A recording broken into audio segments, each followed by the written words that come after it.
Hello, this is Dread from Epic Builds.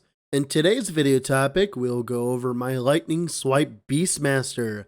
The build is built around the interaction between Crystal Sword's implicit 20% increased attack speed with elemental melee skills and Lightning Swipe. These swords allow you to scale lightning damage enough to make it endgame viable, thanks to the 400% increased elemental damage with attacks that Crystal Swords give us.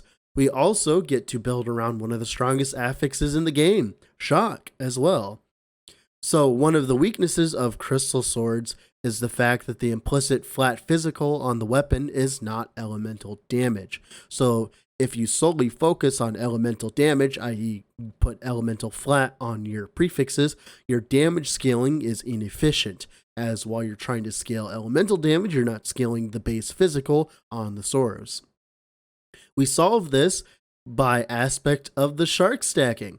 Aspect of the Shark is a base buff that gives 10% increased melee attack speed and 50% increased melee damage. Later on in Beastmaster, you can allow it to stack, while reducing the effect by 60%, but you can stack aspect percentage on gear to counteract this, allowing you to get insane amounts of increased melee and attack speed for pretty much free on bosses. Having 25% chance to gain a stack on melee hit against bosses and rares allows you to stack up this buff up to 30 to 40 times, making most bosses a simple endeavor to kill. It also makes our increased melee damage go through the roof. Most of the time it's close to 1000% increased melee damage, which is absolutely insane for most builds. Another strength of running dual swords and not dual raider axes is you can run dodge percentage increased on both suffixes, allowing you to get insane amounts of dodge.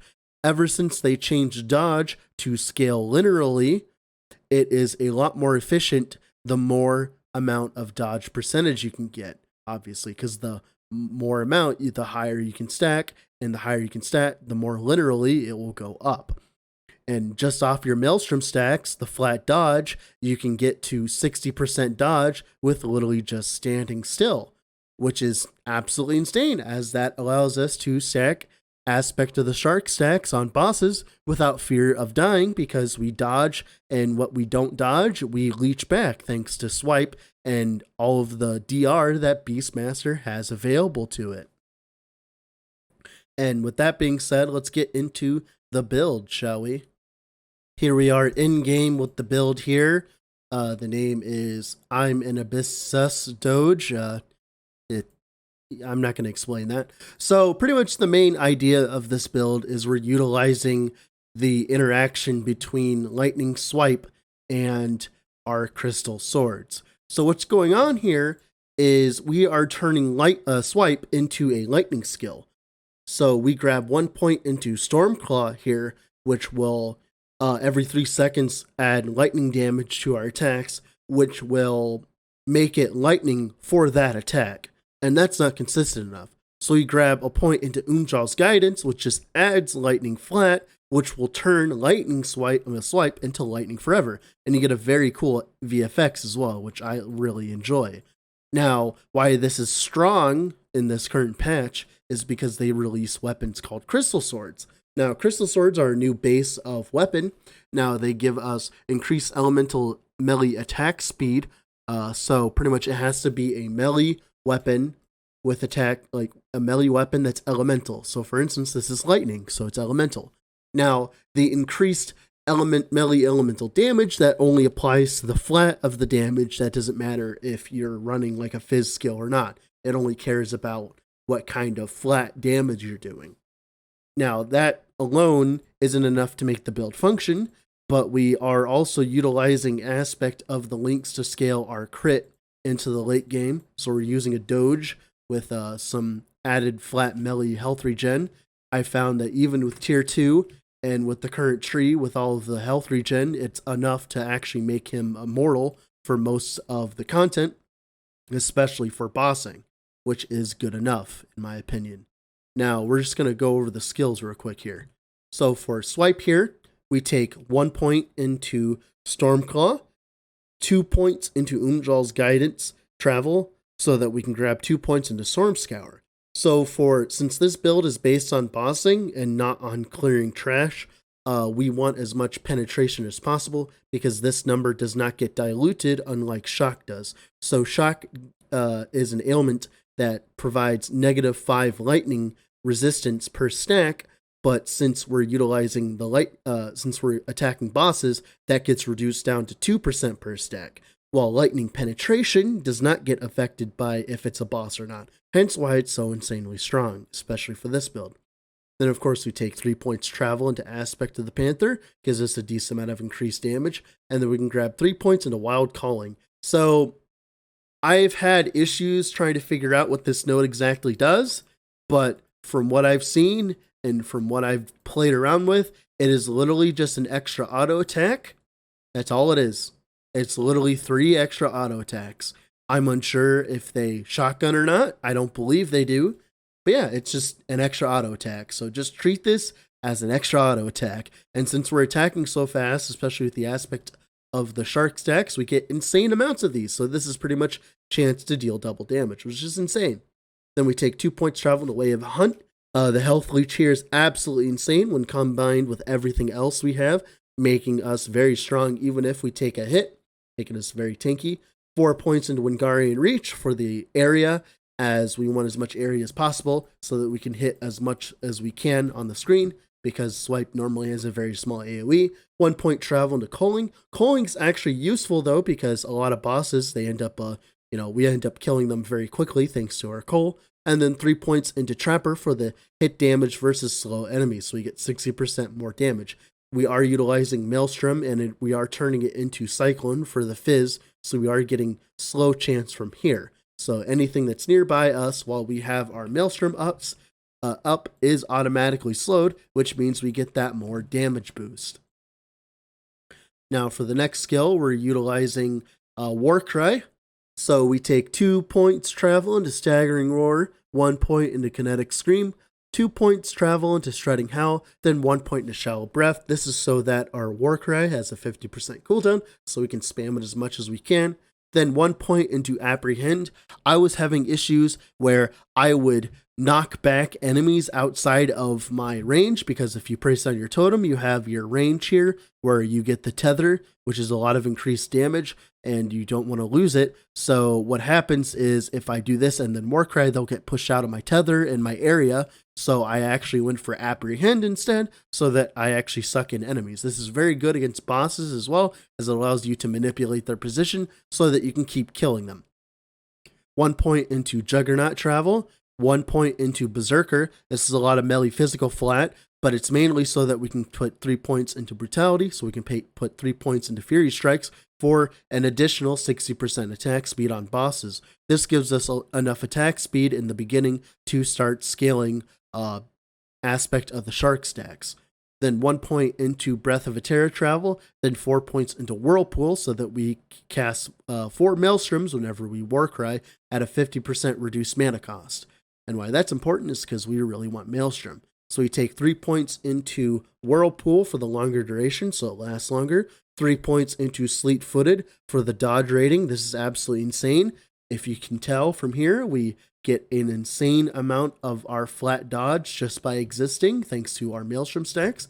And then with Potion, we get all the way to 70% dodge. Absolutely insane. 1 point into Cyclone so that we can actually get increased physical damage per Maelstrom stack, and it turns our Chill into Slow, which will allow us to deal more damage with Swipe. Then 4 points into Calm for the mana efficiency. 5 points into Arctic Chill, which gets turned into Slow instead, and then 3 points into Healing Winds for extra sustain. We take 1 point into Power of the Storm because we are Beastmaster, and we have a chance on hit to gain haste, so it actually helps us move through monoliths faster. And then now we'll talk about Frenzy Totem. Frenzy Totem, we take 5 points into Grounded for 25 extra flat damage, 1 point into Dig In for 100% increased damage, and we're tethered to the totem, meaning we can't move away from the totem, and then 5 points into Dig Deep for increased critical strike chance when we're nearby the totem, which is insanely strong for this build as we lack crit. Then of course 5 points into Reinforced Totem for the duration and the health, so that it lasts longer during boss fights. at least as long as we need it so that we can spam it on cooldown. Then 4 points in Rapidity for increased Frenzy effect. This brings it up to 25% increased attack and cast speed from Frenzy Totem. Alright. And then for the last skill, we're going to be Summon Wolf. We take 3 points travel into On the Hunt.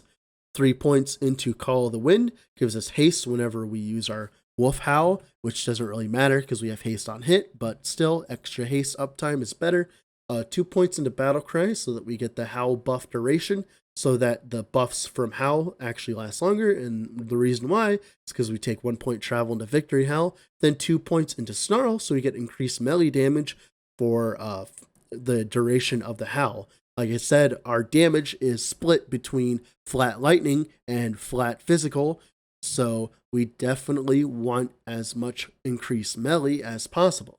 Then 5 points into Lupine Endurance to make our Wolf tanky enough in Monolith. Then 4 points of Wolf and Recovery to apply our minion health regen to an insane degree, making Doggo very, very tanky, and you will not have to resummon him that often unless he gets like super mega nuked by stuff, which then you'll have to resummon him. But one trick is, even if he's dead and the in the Howl ability still on your bar, it will not howl, but you will still get the aspect of the Lynx buff, which we'll get into in a second here. Now for the passive tree here, we take 6 points into Gift of the Wilderness for HP, 1 point into Harmony of Blades so that we can dual wield, 5 points into Hunter's Restoration for the increased health, 2 points travel into Primal Strength, 6 points in Survival of the Pack for the increased melee damage, and the Leech, insanely strong, 5 points into Berserker so that we are chunkier and we don't get one shot as often. Then for Druid, we take 7 points into Bark Skin for the endurance percentage for free. It saves up suffix slots on our gear.